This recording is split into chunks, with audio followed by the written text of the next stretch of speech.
You're listening to Guitar Talk with Dave and John.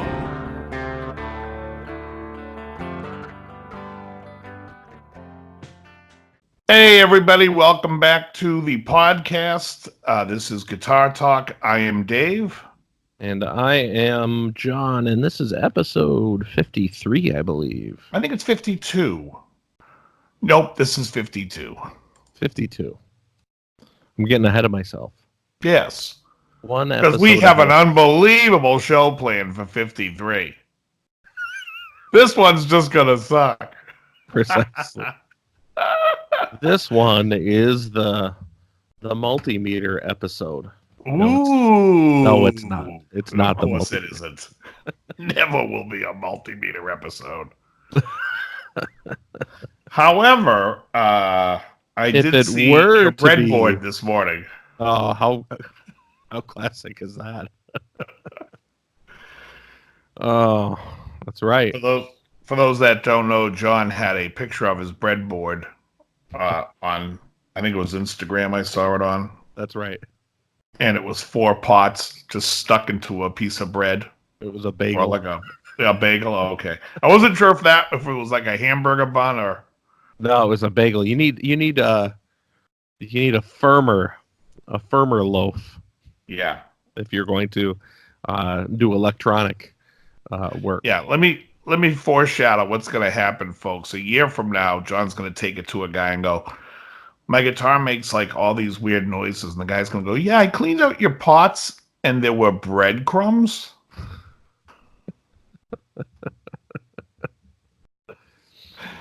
I don't know if that's true. No. They were upside down. This is a good way to set up your pots if you don't have a jig. So what I was doing is I was rewiring my SG because my SG had it was from 2012, so it had like the little circuit board thing in it. Yes, the shitty Gibson setup that they had back then. Yeah. And the pickups in it were well, what I replaced replacements. So it was Duncan's. I put Gibson pickups back in it.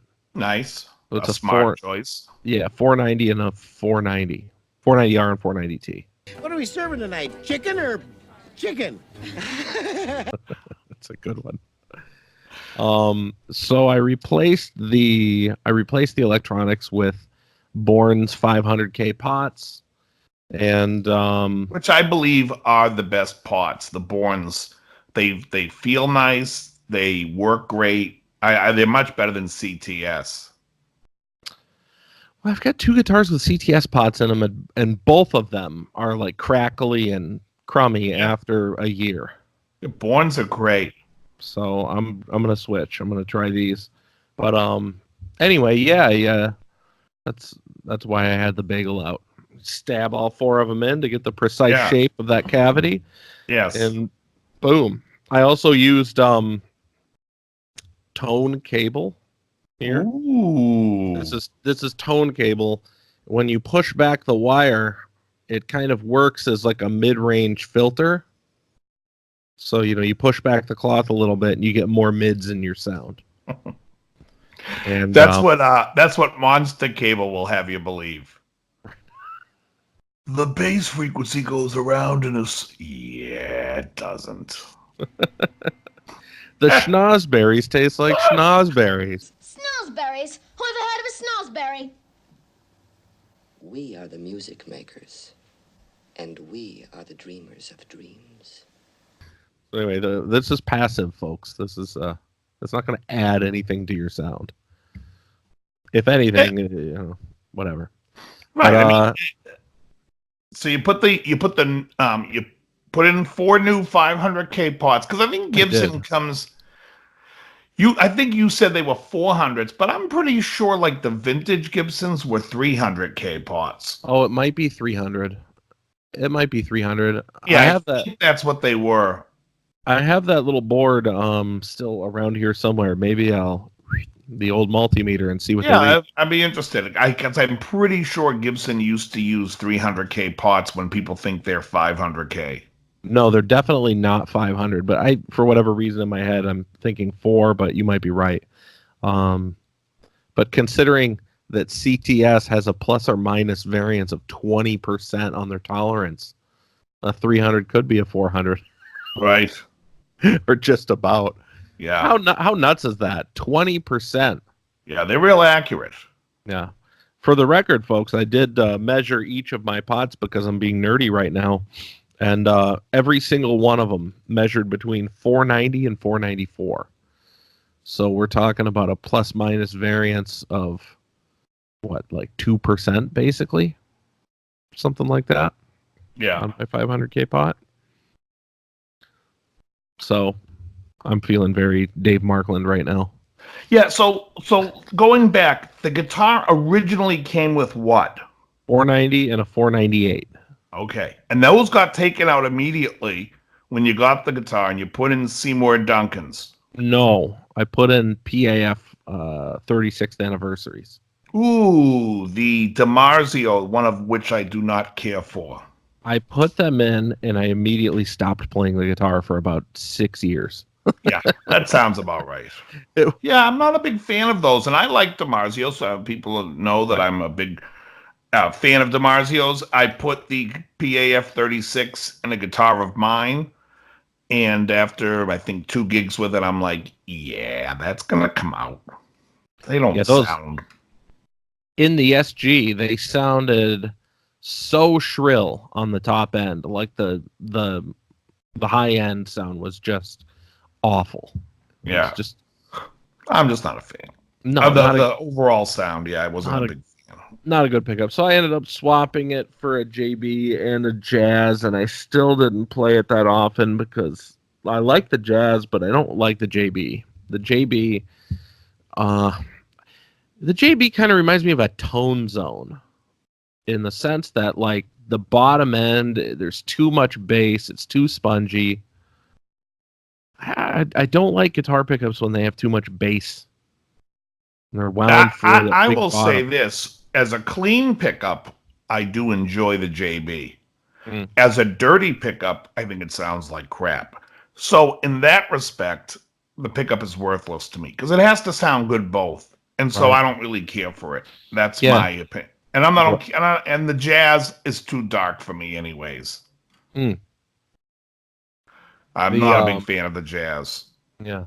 So I discovered the 490 just reading online, thinking about putting the original set back in, which would have been the 490R, 498T, and came across reading that the 490R was basically, I'm sorry, not the 498R, the 498T was basically the vintage version. All right, let me start this over again because I'm confusing myself. The 498 is an Alnico 5 magnet version of their PAF with coil taps. So it's a 4-conductor PAF, according to Gibson, with an Alnico 5 magnet. The 490 is the same thing, but with an Alnico 2 magnet. And it is supposed to be the more vintage sounding one. They say that if you were gonna be comparative, you could say the 490T would be like the 57, and the 498T would be like the 57 Classic Plus. So that's what they're kind of comparing it like. So anyway, that's what it is, and it sounds fantastic. And folks, during this conversation about this, we would remind you to please stay awake. I'm right there with you. No, seriously. So you put the pickups in with the 500K pots, which is going to make the pickup sound brighter than they naturally would be. Well, I put them in first with the old electronics in it. Right. And I played it a little bit, and I was like, boy, this sounds a lot better, but it sounds kind of weak. I wonder if there's something going on in the solder joints somewhere. Like I did something that made the bridge pickup a little bit underwhelming. So I started looking at it, and it's got all the little connectors and plugs and stuff on that circuit board.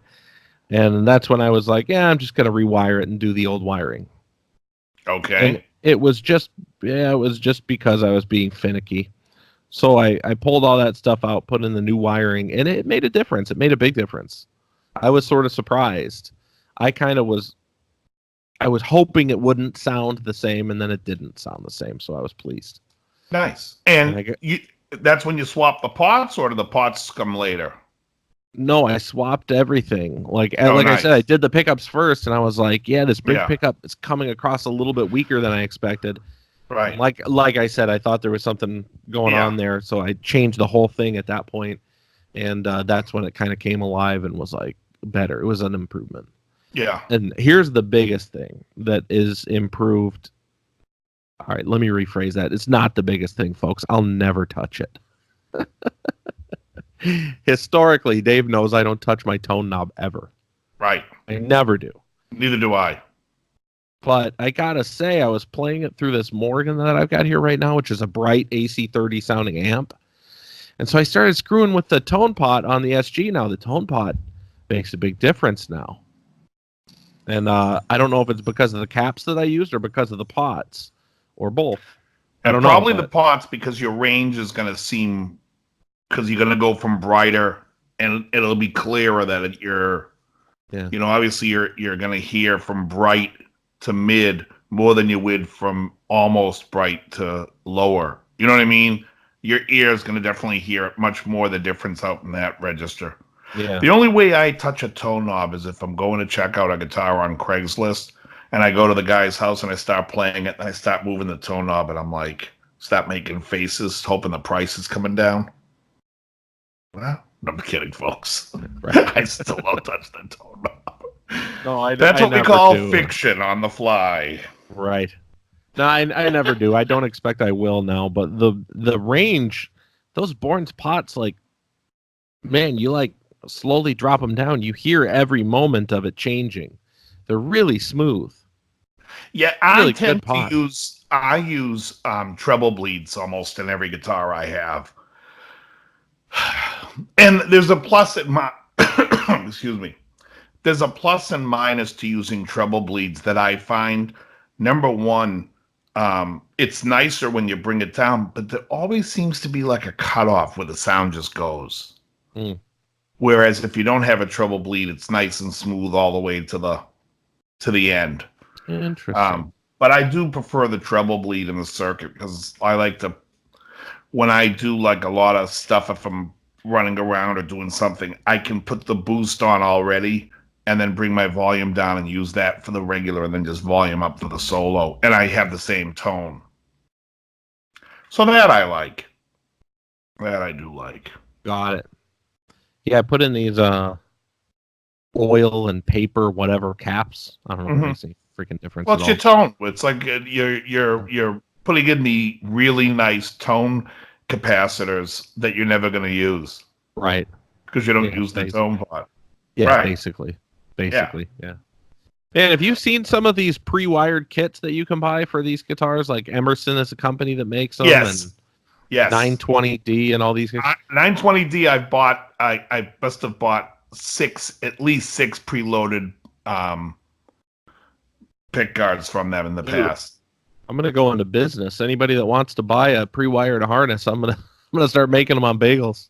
I'm telling you. And you know what the funny thing is? Like, 920D uses the Bournes. You can pick the pots. You can pick everything, and it's not that much. Well, like the Emerson ones that they're claiming are premium or whatever, they're charging like $79 and up for a pre-wired kit. Like I saw like the SG one that comes with like the the switch that they use in the SG. It's like it's a 3-way toggle like an LP, but it's not as tall. It's shorter, and then like all the connections are off to the side. It's like an L shape. Well, what does a DiMarzio area pickup sell for? Is that like $80? What is that? Yeah, $80. All right, so times 3 is what? 240. So you can get it from 920D with the Bourne's pots. You can add the switch in there, all wired up for $250. That's a really good deal. Yeah, that's a good deal. But what I'm talking about is, if you look it up, you can look it up now if you want. The Emerson Les Paul wiring harnesses. Oh, I know exactly. They're like Sweetwater sells them. They're like $100 or something. Yeah, I think it's nuts. Yeah, and all you're getting is all you're getting is you're getting the quad of pots, all pre-wired, along with I don't even know if you get the switch. You might get the switch, And but you're it's probably Emerson getting parts, right? It's they make the right, parts. right, and you're getting the Whereas when you go to caps. 920D, they're giving you the Bournes or the CTS, whatever you ask for. Yeah, yeah, that's a better deal when you buy it with the pickups and everything. Yeah. But when you're buying it just the harness, that's what I'm saying. I'm like, Jesus, I should just go into business doing Right. this because they're charging an arm and a leg for it, and my total parts cost, including like buying wire, and I have so much wire left, I could probably wire up 15 more of those kits. Now, where'd you And get that wire? That wire looks like the all parts special down in Texas. I got this at the local Italian grocery store. I don't know. Italian grocery store. Oh, that? Yeah, it's spaghetti. Wire it up with pasta. No, I'm stupid. I'm sorry. No, it's just I just bought it all on Amazon. Paid like full street price for all of this stuff. Oh, okay. It's like, yeah, because it looks like all parts. They have that same cloth wire that they sell, and they probably sell through Amazon. Probably. Yeah, I don't even know. But all the parts that I put into that guitar cost me without any discounts, without any bulk buy discounts or anything. It was like $18. Yeah. So I figure, if you're selling these kits for $80 a piece, right there's a ton of margin. And if you were buying parts to where you're actually getting like bulk and wholesale discounts, you could probably cut the expense in half or better. Probably $10 worth of parts. They charge you $100 for one of these kits because they know how to solder. Exactly. Dude. It's weak. Dude, I'm telling you, that's the future right there. Yeah, you know what's funny about the whole pickup thing is the last couple of weeks, people keep reaching out to me asking me, what do I think of these pickups? What do I think of those pickups? What do I think of these pickups? And folks, I have to tell you, regardless of what I think of them how they sound through my rigs. That's how I think of them. So what's terrible is, like, I feel bad if people ask me, like, I love the Fred. Someone buys a Fred and they go put it in their amp and they're like, this thing sucks. I don't know how your amp is set up. You might set up your amp a way that, certain other pickups sound better, and those are your preferences.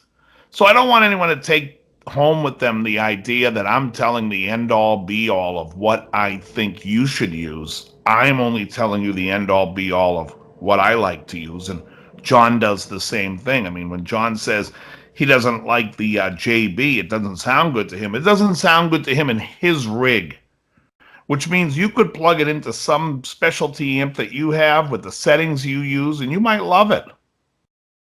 You'd be wrong, but you love 100%. They'd be 100% wrong. No, seriously though, because it's like I've said, I've said many times, I've had people come and play my amp at the old downtown rehearsal in LA, and people would plug in, and I'd be like, what pickups are those? They sound horrendous with my settings. And I basically just plugged in straight. But, I mean, it's opinion to a point, I'm sure. And, John and I are probably 100% right, and you're wrong. We're smart. You're dumb. No, just kidding. No, in all seriousness, play whatever you like to play. If it sounds good to you, it sounds good. But if I tell you a pickup that I really like, it's just a guideline that I think it's a great pickup. And, that being said, I played a gig on Saturday night, and I used that Vox Night Train again. Here's the funny thing. Quite a bit lately. I've been using it a lot because I'm lazy. I don't want to schlep out the other one. Love it. So I'm like, I go and do this. Last Saturday before I did a gig at a place, and the thing sounded amazing. No noise, whatever. The other night we played, this place has the worst electricity. I can hear everything coming through the electricity. I mean, I plugged in and I'm hearing pirate radio from the 40s. Love it. You know what I mean? It's like, are you kidding me? What is going on this thing? And I figured out at one point, I'm like, I had to yell to the bartender. I'm like, can you turn the lights off that are directly above me? And that brought it down considerably, but they were all on dimmers. And so they have the dimmer circuit going to the same ground as my plug, which is like a nightmare in itself. And but it was just but we had a great gig. We played a bunch of new tunes. It was a great time. I brought up my yellow Strat, so I had the Pro 54 and the two Area 58s, and it covered every sound. Every sound. It's funny. I grew up my whole life playing humbuckers, and now I'm playing mainly single coils. So it's funny when I turn on like a gain pedal and I'm playing, and I'm like, God, this thing doesn't have that much gain. And then I'm like, oh yeah, I am playing a single coil with a low output. Right. You know what I mean? It's pretty. Oh Yeah. Total difference. Yeah, it's pretty funny. That makes such a a big difference in a tube amp and probably a lot of solid state amps even. But like yeah, switching from the JB in this guitar to the 490, it's like super noticeable. Yeah. Yeah, I imagine now that the sounds. Yeah, now that Dirty Shirley sounds like, a blues amp. Yeah. Yeah, it sounds nice, I'm sure. It does. Well, I mean, it sounds good when you hit it harder too. If I turn on the boost pedal, but it definitely, it opened it up a lot. So I did a double on Saturday. I actually had a double. I had a nooner gig. Light spread and onion only. Yes. Sorry. No, no, it's awful. I had a noon gig. I played it was a gig where all I had to do was show up. I had a set list of songs I had to learn, and I learned them fairly pretty good. Anyways, I go to this gig. It's an outdoor gig, and it's freezing out. I bring my Gary Kramer Crusader prototype Strat that I use. It's basically, I use it when I give lessons, take it out to lessons, or if I have a gig where I know the weather's going to be. It's made in Korea, and I don't really, I like to beat it. It's nice.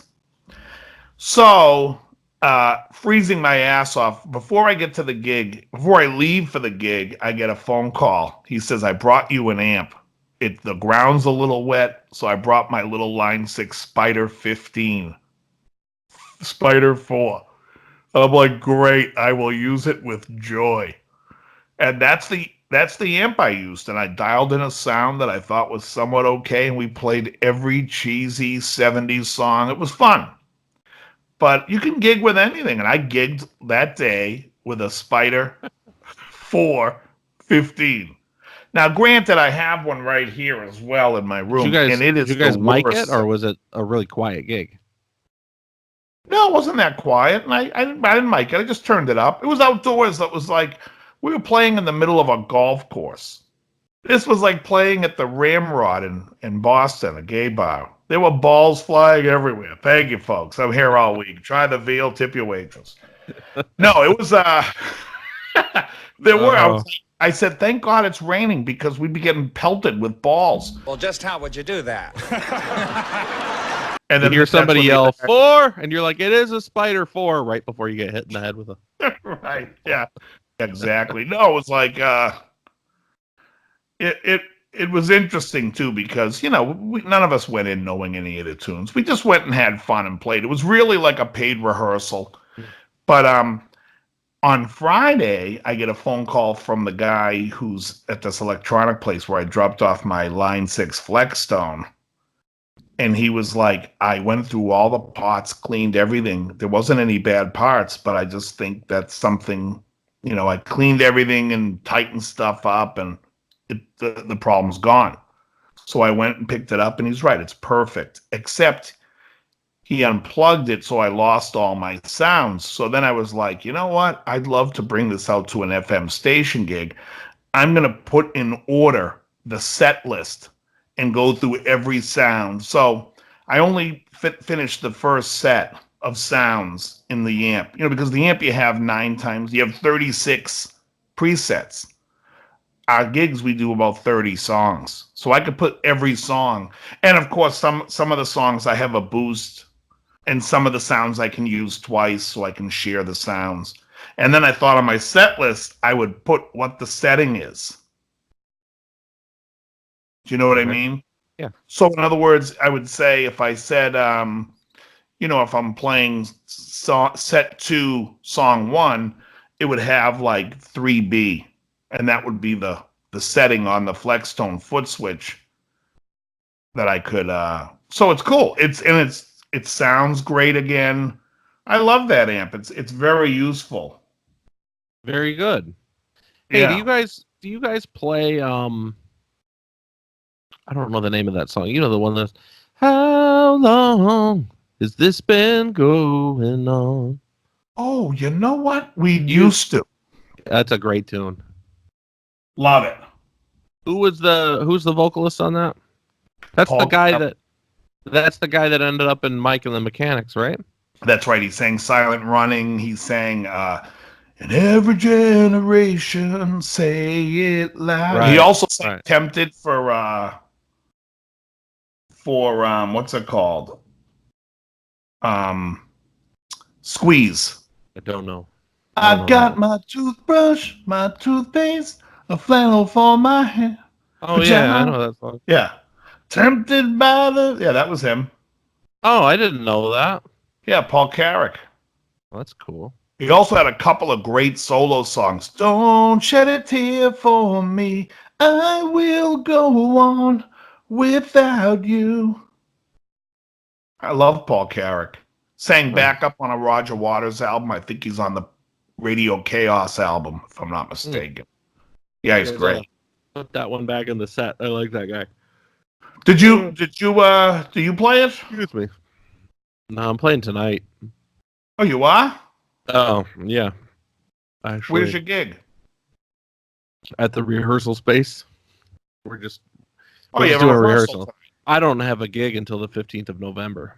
Oh, okay. Remember. We're adding like a half a dozen new songs to the set. So that'll be fun. We're gonna do Carry On Wayward Son. Oh, we talked about doing that, and I keep saying, oh, it's one of those things where everybody was going to have to. It's too much of an undertaking, in my opinion, for the band that I'm playing in. To me, I would have to do the most work. I'm skeptical because it means that we're gonna have to we're gonna have to have an entire rehearsal session devoted just to vocal harmonies. Because that song doesn't work if everybody's not exactly on point. But yeah, we're doing that. We're doing Barracuda. Barracuda. What are you using for a flanger on it? I've got my TC Vortex. Oh, okay, yeah, that's perfect. That'll be fine. Fine. Yeah, we're doing 90% of the field. Yeah, we're doing that. Then I think we're gonna do Sweet Child, which is not my choice, but the girls that show up always seem to like that sort of thing. So every once in a while, you throw them a bone. Yeah. Sweet Child. I can't do any Guns N' Roses. Actually, I would do Estranged. It's a great tune. Oh, that's it for me. Other than that, I don't want to hear any other tunes of theirs. So nobody ever told you, baby. I just love the fact that on that song. I love the fact. I know we've talked about this before, but I love the fact that on that double album, every single drum fill that Matt Sorum plays goes boom, boom, boom, boom, boom. Every single one. Who produced that record? I don't even know who produced it. No idea. Yeah, I don't either. No idea. So nobody ever told you, baby. That's an interesting band. They're like kind of considered like one of the I don't consider them this, but a lot of people consider them like one of the greatest rock bands of all time. And they've released hardly anything at all. They have Appetite for Destruction, Lies, which was a lot of covers. And then they've got the double album they released, and then for the most part, they fell apart. Well, first of all, I think they're not good. Let me say that. I think they have a few good songs. They broke out when music was suffering greatly. They broke out when, bands like Skid Row were tearing it up. Rat was performing Way Cool Jr. Right. I bring up that song quite a bit. It's horrendous. It's stupid, yeah. Poison. The only band that was doing anything around that time that I would consider to be like something rocking and continuing the rock and roll tradition would be the Cult. Okay.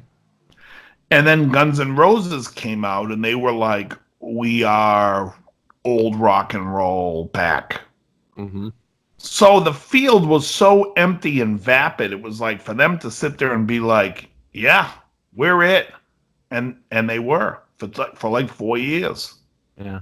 And that 4 years has cemented them, you know,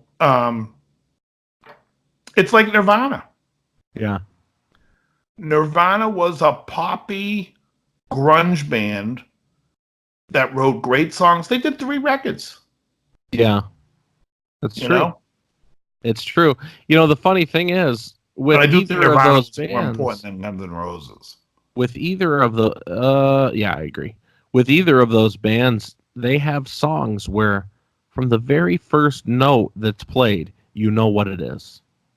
As soon as you hear that very first note in Sweet Child, you're like, oh shit, I gotta turn the station. I can do that with any right. But I can do that with any band. Any song comes on the radio, I'll be like, that's this, that's that. Right. But The only time I get caught up is if there's a song by Stephanie Mills called I Never Knew Love Like This Before. And it's the exact same intro as Borderline from Madonna. And so anytime one comes on, I'm like, oh, I love this song. Oh, it's Borderline. Forget it. That one always gets me. I don't know how That's the hell they didn't hilarious. sue on that. How did they not sue? How does Stephanie Mills say, yeah, that's all right, let him rip my song off? Meanwhile, was it Stephanie Mills that... I have no idea who even sang the song. I don't even know who Stephanie Mills is. So good for you. She sang a song on the Fletch soundtrack, bit by bit. So I think it was Stephanie Mills that I Never Knew Love Like This Before. There's a lot of songs where I'm like, this is a ripoff. Janet Jackson had quite a few. Obviously, Let's Wait a While was America's Daisy Jane, and That's the Way Love Goes was Georgie Porgy by Toto. She was out there. She's like, I'm gonna rip off smooth music. Rip off everybody. That's funny. Yeah. You know, so I read an interview. It wasn't anything new, but I just looked it up and I ended up reading an interview that Izzy Stradlin did regarding the Appetite for Destruction recording. Because it was just for a moment I was looking into it and curious about it. Mm-hmm. He was talking about the guitars that he uses and what he got into. And it's just a shock to me. I know this is how it works, but every time I see something like this, it's always a shock to me. You know, in the late 70s, everybody talks about how they're picking up non-master volume Marshalls for like pennies on the dollar, right? Right. Because, master volume, this is more usable. So Izzy's talking about 1986. They're playing in Hollywood, and he's got a fascination with Gibson hollow body guitars. All right. Says he's buying in 86 and 87, he's buying ES 175s. Anytime he runs across them, he's buying them $300 a pop. So full hollow body guitars we're talking, not the semi-hollow. No, he was always using a 175 or a 137 or a 135. If you Is it look a at any of the stuff 175 a full hollow? Steve Howe guitar. I was just going to say, the Steve Howe played it. Right. But yeah, he's talking about in like 86, 87, he's just buying them every time he comes across them at $300-400 a piece. And I'm thinking like, God, could you freaking imagine? Yeah. We need to figure out which guitars are not cool right now and just buy a bunch of them. And maybe 20 years from now, they'll be worth thousands. Well, number one, they were Gibsons. So they're always going to be worth money. And 86 was still at the end of the era when Gibson was still trying to find its worth. Mm-hmm. Because from about 82 to like maybe 89, Gibsons were, the vintage market for Gibsons wasn't that great. Right. Because it wasn't until Nirvana came out and really Guns N' Roses and people stopped with the pink Jacksons and the yellow Kramers. Yeah, but what's funny is you don't see too many Paul Dean models for sale used. The Paul Dean Kramers. And then I thought to myself, maybe they never sold them. Maybe they made two for the ads and that was it. Folks, if you have a Paul Dean. Yeah, I don't even know who that is. He's the guitar player for Loverboy. Oh yeah, nobody bought that. That's my point. There's like 12 of them in Canada. Yeah. That's it. I remember a kid in high school bought an 86 Les Paul Custom brand new. What about the Paula Dean Kramer? It never came in black. It was not a color. Horrendous. It wasn't a color option. But you know what? The tone was buttery. Oh yeah, that's true. Tons of butter. It's the most buttery tone guitar there is. Worst joke ever. Oh, it's horrendous.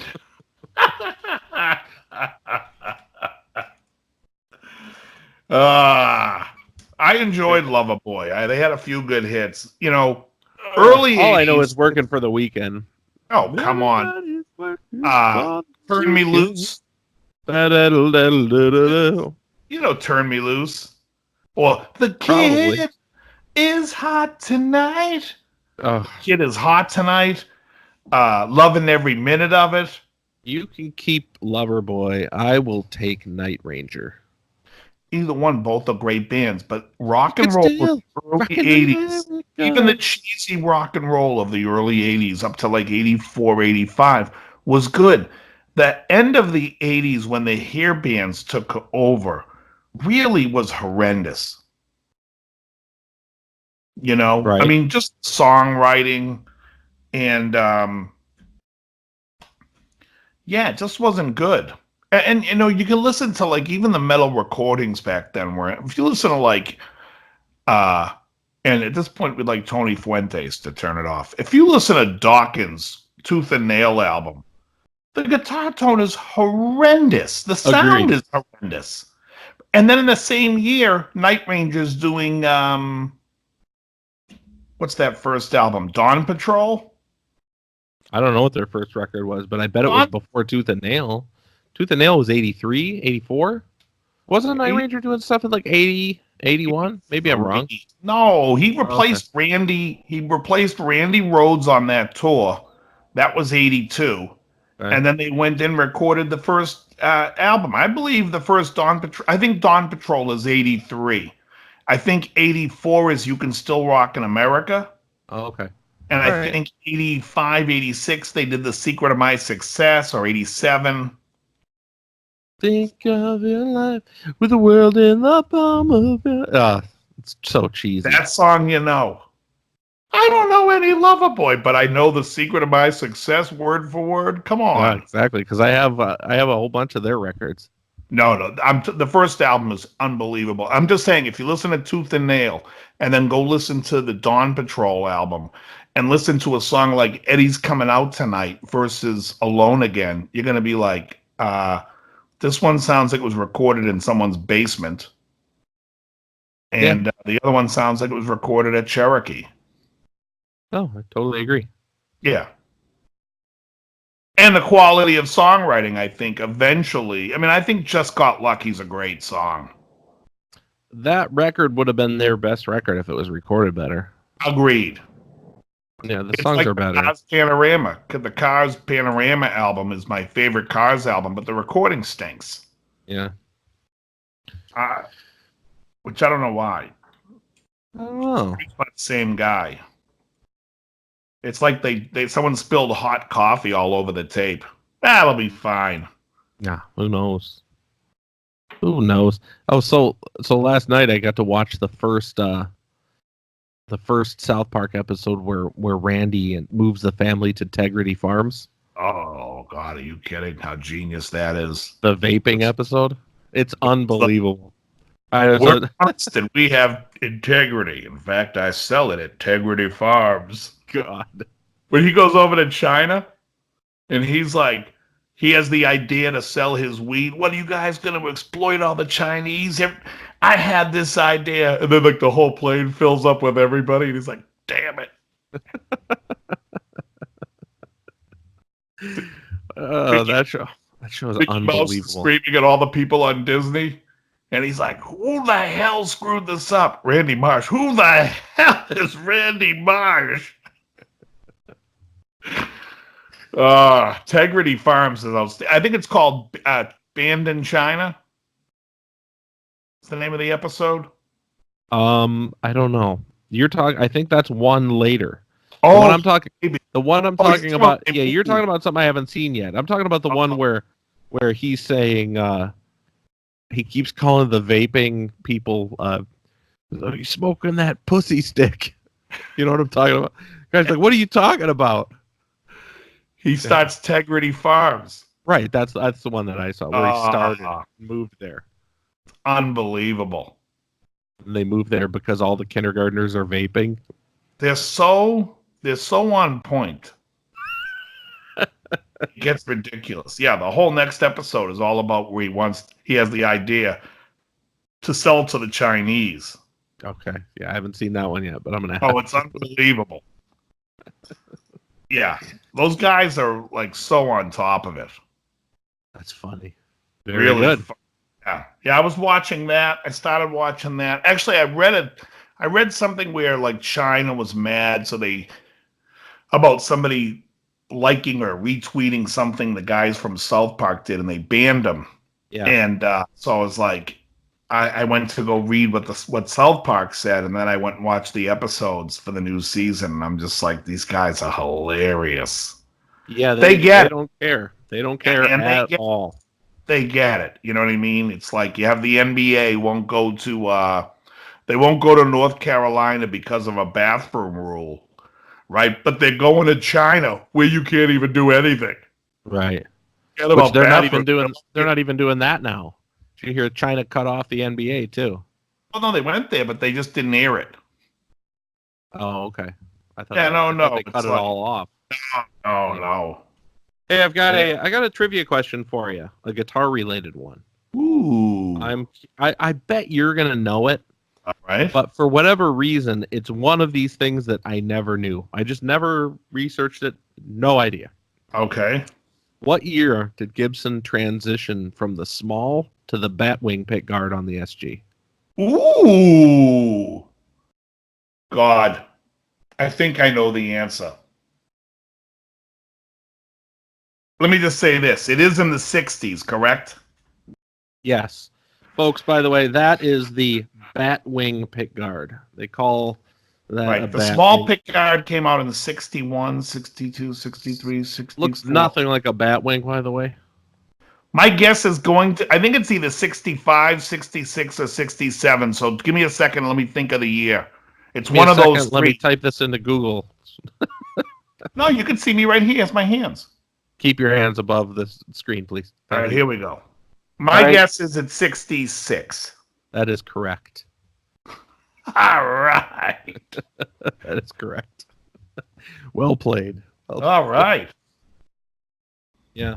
The more time I look at these guitars, and I've had a few SGs before, and this one I've had for a long time. I think I prefer the Batwing over the smaller 61, with an exception.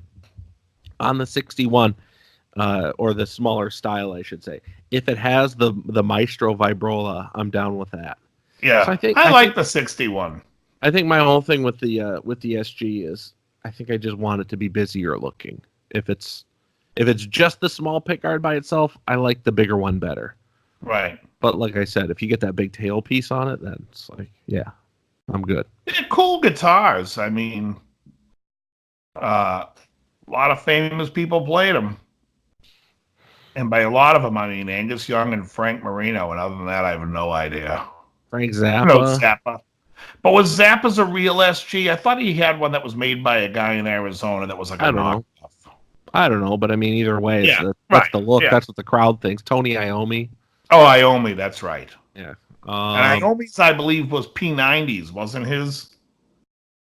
Maybe one of the early ones. I mean, Yeah, I think his original one is a P90 guitar. Yeah, I think he played one that was not Gibson for a long time. It was a custom made one. Like Gibbons? Right. Yeah, I don't remember the guy's name, but yeah. And then let's see, who else was an SG player? One of the Allman Brothers?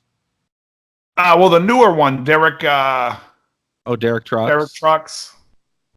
He plays an SG. No, Dwayne played a Les Paul, and I think he had a couple of guitars. He had an SG, I think, too, now that I think about it. But he also played that Les Paul, that 59.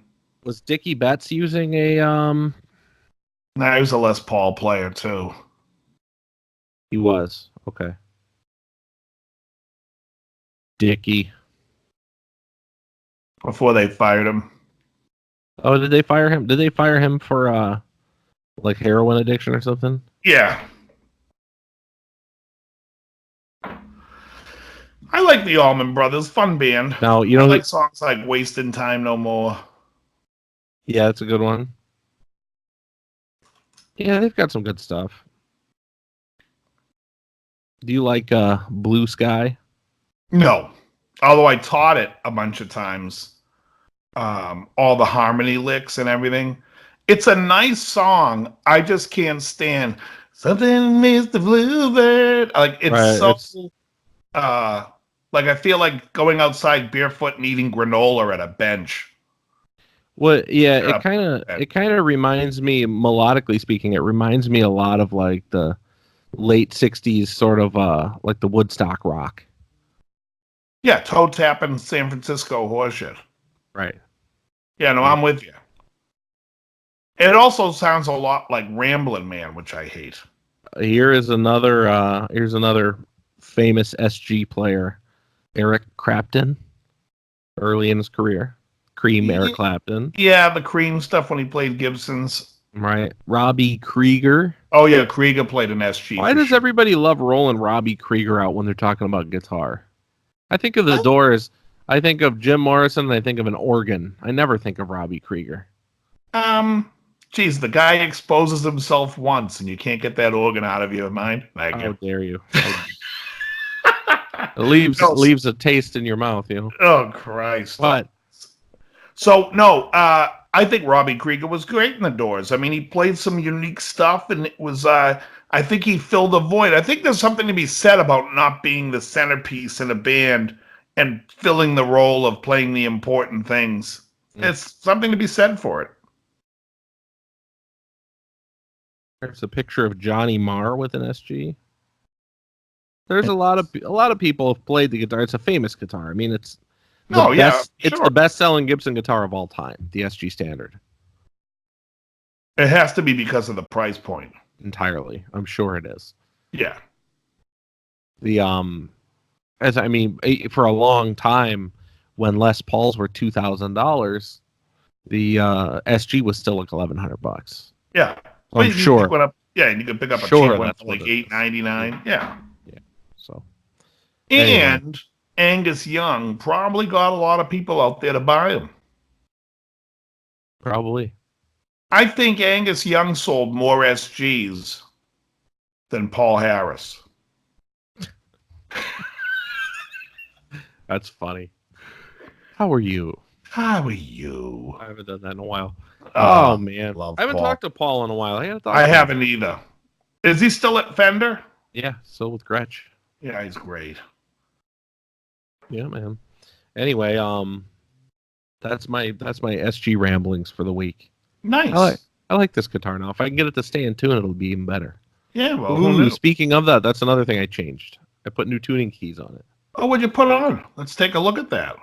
Oh, let's see. From the front, we've got very traditional looking Ivoroid Cluson style keys. But look at these things. I don't know if you can tell from the lighting or anything. They're locking Oh wow! but the front side of it still has that Cluson box on it. They're Right, called, so it actually looks like it looks like somebody married a Cluson with the Spurzels.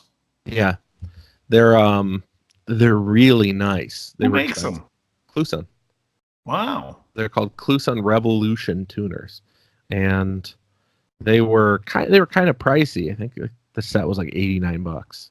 Oh, it's not bad. But their ratio, they're 19-1. Ooh, that's a nice high ratio. Yeah, I was gonna say like you're like real smooth mechanism. Right, like that and it locks, every so you're gonna have yeah, much less string nonsense. right. Yeah. But I still got. I think I need to take it to either Fred or Matt or somebody and have them do a little something to the G and the B string. Just they don't stay in tune. Doesn't matter what. I put the new tuners on it. I stretch the strings might out. be the it might be the nut might just need to be opened up a hair. Right, that's what I'm saying. Yeah. You know what to do is to take a pencil and just, color inside there with a pencil, because that'll give it a little bit more lubricant to the graphite. And then playing it will open it up naturally. Mm. That's just something to do. Yeah, it's happened to me quite a bit on some strats where the G string, you can hear it because you hear a plink. You hear blink, right, and that's the string I'm grabbing from the nut. Right. That doesn't happen. Oh, all right. I'm aware of that, and I've been paying attention for it. It doesn't. I don't get that ever, but it still goes in and out of tune, and it's obnoxious.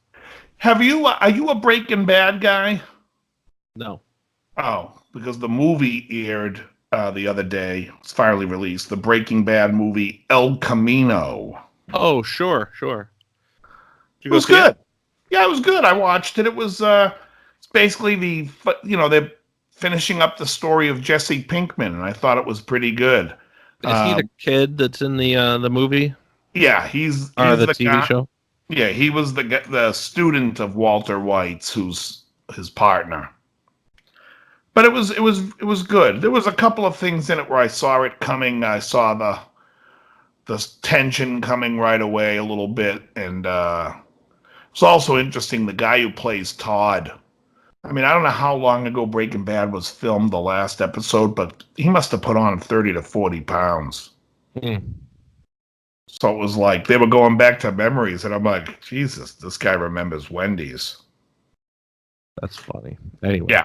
So, anyways, it was a decent movie. I'm waiting for the rest of Better Call Saul. I've watched a couple of Jim Gaffigan specials that I've missed in the past that were very good, and also I've been watching the first season of Columbo. Oh, it's great. It's great. Just the cast of characters. Robert Culp was a killer in one of them. Jack Cassidy. The one I watched last night was Eddie Albert. Throw on some Murder, She Wrote. Oh, this is way better than Murder, She Wrote. This is what's his name? Have you never seen? What is his name? Saul? Why can't I think of his name? Oh, Matlock. No, not Matlock. Columbo. Peter Falk. Yeah. He's great.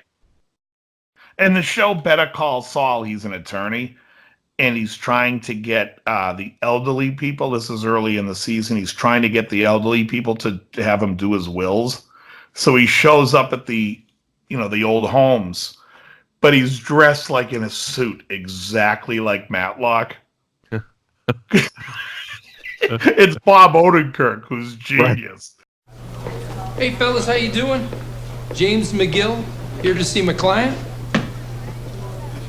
What? You look like Matlock. No, I look like a young Paul Newman dressed as Matlock. Where's my guy? Unbelievable. That's pretty funny. I love Better Call Saul. I'll tell you this. I think Better Call Saul to me is more entertaining than Breaking Bad. You got to watch the whole thing of Breaking Bad, but then you got to jump right into Better Call Saul. It's thoroughly enjoyable. Yeah, I haven't done either. I've watched the first season of Breaking Bad, and that's it. Yeah, the I first haven't season might be the worst. Every season, people say, oh, every season gets better. And for the most part, that's true. Maybe the fourth season could be the best, but it gets better. The first few seasons, it gets better as it goes. To me, there's a lot of drawing out some stuff. In the second season, when they bring in Saul Goodman, the show jumps up a huge level and it becomes far more entertaining. Yeah, I've got to be careful about how I consume it because if I like go on Netflix and binge it, Yeah. I'll be done by season 4. I'm getting sick of it. I noticed that about myself. Like any series that people tend to love, I'll like catch up to it later, and you binge watch it. You watch a season over the course of a week, and then you watch the next season, and by the time it's season 3 or 4, it's just like, yeah, I know what they're gonna do. It's a formula. Nah, Breaking Bad is you want to keep watching. Mm. I was surprised because I usually don't have I ducked out of what was that, Boardwalk Empire? I was out after the first season. There's been a bunch of shows where I jump out. I'm like jumping out of a plane. I'm out of here. I just remember like Dexter. I remember like after I season could've 4, I'm watched just that. like, this is stupid. It's gonna be the same shit every season, and it was. Same thing with Walking Dead. Like, I can't do it anymore. Yeah. And Sons of Anarchy, kind of the same thing. Yeah, I haven't was watched just any like, of those shows. Sons Those of shows don't Anarchy appeal to me. was great for like the first couple seasons, and then they started getting away from like the more realistic, gnarly shit that they were doing into like way more of a TV sort of fakey. Yeah. Like look how over the top we now are as a gang. It got outrageous, and it was like, Well, yeah, it's stupid now. the thing about Breaking Bad was the whole show was a progression. Like it's not like those shows you don't see an end. Like they could end at any time. Breaking Bad was getting to the point where there was constant pressure and tension adding that it had to end, and they ended it. And that's what's great about it. Like there was a full vision of this is what's going to happen and this is how we're going to end it and this is where it goes. So it goes somewhere. It's not like you're floating in a show going, this is just going on too long and I'm dying here. It's not like that at all. And Better Call Saul, the end of the season, which is going to be the next season that comes out, is going to finish it off. It's going to end where Breaking Bad starts, where he comes in. So it's like you start at a point and you're seeing where it's going. There's a beginning and an end. It's not like there's a beginning, writers are brought on, the show's floating around aimlessly, and then somehow they want to tie a bow on it, which is how I feel about most of those shows. Like there wasn't a concise way to go about it. It's like The Sopranos, for instance. The Sopranos, there's stuff that's constantly evolving on the show that eventually it's got to break. You know what I mean? And they broke it by saying it's going to keep continuing at some point. But, it's written like there's a beginning and an end in mind. And I think it was on the reunion show, Junior Soprano was saying that David Chase knew how he was going to end the show when he started it. And then you're filling in the blanks. And I think that type of show is much more palatable to me instead of like floating around like, all right, we get it. Fonzie jumped the shark. He jumped the barrels out in front of Arnold's. I'm kidding, folks. When I'm bringing up Happy Days, there's a horrendous.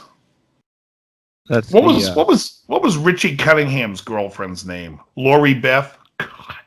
I have no idea. That show got horrible. That show went from bad to worse. That's a show that I never watched.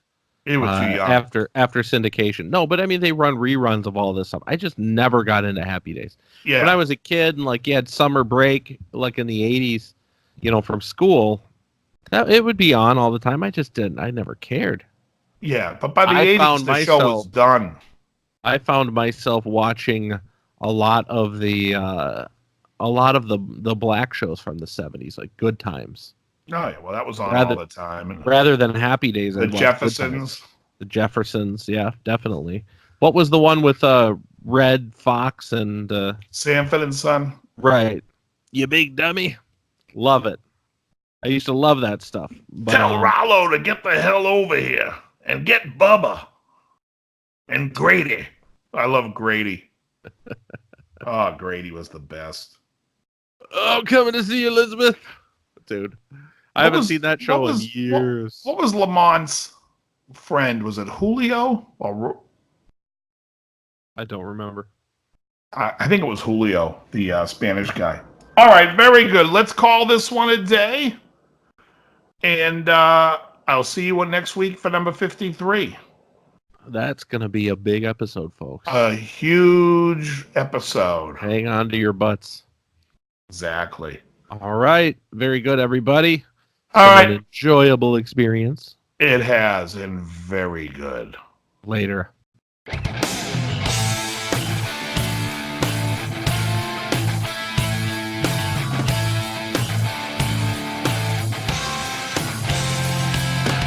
You're listening to Guitar Talk with Dave and John.